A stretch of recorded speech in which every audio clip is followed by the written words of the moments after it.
ममता बनर्जी ये जो विपक्षी दलों को साधने में, एक साथ बीजेपी के खिलाफ लाने में लगी हुई हैं।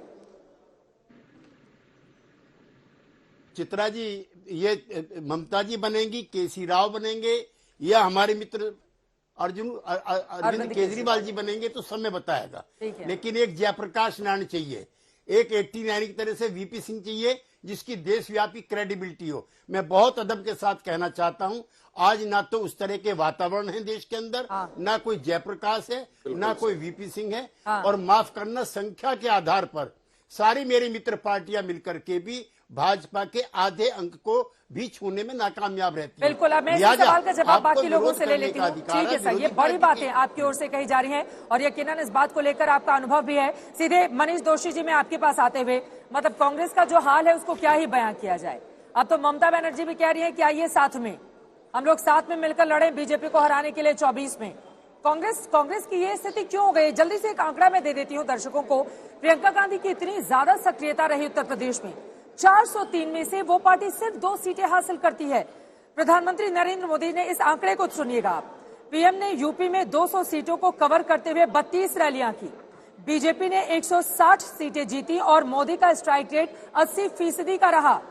वहीं प्रियंका गांधी ने यूपी की 150 सीटों पर जहां अति सक्रियता दिखाई, वहां बीजेपी को 107 और कांग्रेस पार्टी को सिर्फ 2 सीटें मिलती हैं। मनीष जी, बीजेपी जैसी पार्टी के सामने कहां खड़े हैं आप लोग? कैसे जीतेंगे 2024? चित्रा जी, आपने बहुत अच्छी तरह ये बात रखी। मुझे अच्छा लगा कि आप उत्तर प्रदेश में 2 सीट की कांग्रेस की कह रही है। मैं मानता हूं कि हमारी अपेक्षा से बहुत विपरीत नतीजा है। पर साथ में आप पंजाब में बताइए, भाजपा कहाँ है जो देश में, पूरे देश में अपना तो सरकार चली गई? हैरान हूं मैं। पंजाब में क्या है? आपकी वहां सरकार चली गई, आपको बीजेपी दिखाई दे रही है पंजाब में। चित्रा जी सुनिए, मैंने आपको सुना, आप मेरी बात सुन लीजिए। आप बताइए मुझे कि वहां भाजपा की क्या हालत? भाजपा ने कैसे तोड़ मरोड़ की राजनीति करके कैसे अपने पास नहीं है तो किसी और को कैप्टन बना के लाए। अपने पास कैप्टन नहीं थे पंजाब की धरती के लिए, कैप्टन के लाए।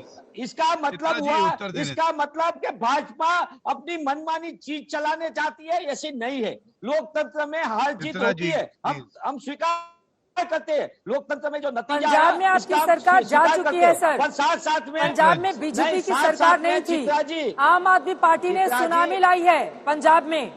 आपको आईना दिखता है या नहीं दिखता है? भाजपा की बात कर लो। मैं भाजपा की बात नहीं, आपको आईना दिखता है या नहीं दिखता? मैं तो आम आदमी पार्टी की बात कर रही हूँ। मैं तो आम आदमी पार्टी की बात कर रही हूँ, भाजपा की बात ही नहीं कर रही। आप सुनिए, पहले आपने मुझे पूछा है तो मेरी बात पूरी करने का मौका दीजिए। हैरान हूँ मैं। कांग्रेस पार्टी का सुपड़ा साफ होता हुआ चला जा रहा है और आपको दिखाई दे रहा है कि बीजेपी ने 2 सीटें कैसे जीती, हम तो 18 जीत गए पंजाब में। अरे आपकी सरकार चले गई महाराज।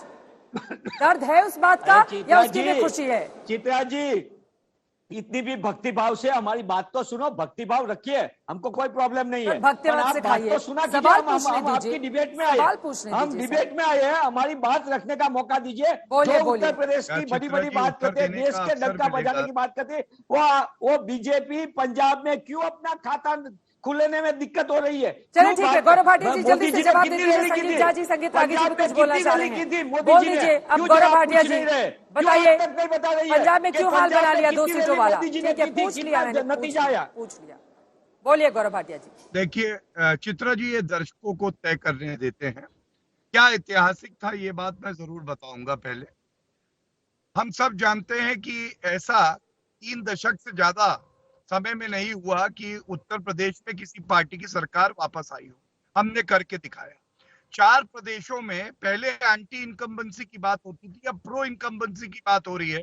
डबल इंजन की सरकार बनी है और कांग्रेस का हश्र देखिए।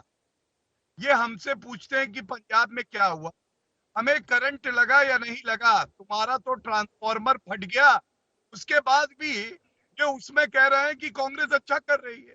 भाई आपको मुबारक हो, आगे बढ़ते रहिए ऐसे। दूसरी बात, मैं ये बीच में नहीं झूठ बोलना अधिकार है, आपकी पार्टी की है, फिक्रत है, पर हमारे ऐसे मत बोलो, मैंने ऐसा नहीं बोला। तो मैं नहीं, आज तो मैं नहीं, शांति। चित्रा जी, दूसरी बात टीएमसी की याद करिए। 2 मई कानून व्यवस्था गई, महिलाओं के साथ बलात्कार, हत्याएं और अरे देख लीजिए, मदद कर रहा था। जहाँ मोदी जी आ जाए वहाँ क्या हालत है। ये भी देख लीजिए। चित्रा जी चुप 2 मई को लेकिन नतीजे आए थे ना, जैसे यूपी की जनता ने आप पर भरोसा किया है गौरव भाटिया जी, वैसे ही प्रचंड जीत तो ममता बनर्जी की भी थी और 48% वोट शेयर बहुत बड़ा मैंडेट था ममता बनर्जी का, उसको भी कम करके आकर नहीं जा सकते। बाकी मेहमानों का जल्दी जल्दी कमेंट लेने के बाद मैं फौरन लौटूंगी आपके पास। ठीक है गौरव भाटिया जी, पूरी कर लूं अपनी बात प्लीज। ठीक है, आप पूरी कीजिए। संजीव झा कुछ बोलना चाह रहे हैं, जल्दी से पूरी करिए सर। चित्रा जी मैं क्या बात कह रहा था, मैं तो यहाँ पे संजीव जी बैठे उनको बधाई देता हूँ। ममता बनर्जी जीती, भारतीय जनता पार्टी ने ईवीएम पे ठीकरा नहीं फोड़ा। मैं कुछ और कह रहा था, मैं कह रहा था 2 मई पश्चिम बंगाल में कानून व्यवस्था गई, लेकिन 10 मार्च को हमने देखा किस तरह से कानून ने मार्च किया। ये फर्क है और इसीलिए कहता हूँ 0 + 0 + 0 + 0 या मल्टीप्लाई गुणा कर लीजिए, 0 ही बनता है। ये लोग सब साथ आ चुके हैं, इससे पहले भी आ चुके हैं, लेकिन श्री नरेंद्र मोदी जी नामक जो सकारात्मक राजनीति है, ऊर्जावान राजनीति है, उसको हरा नहीं पा रहे हैं, ये हम सब जानते हैं। ठीक है।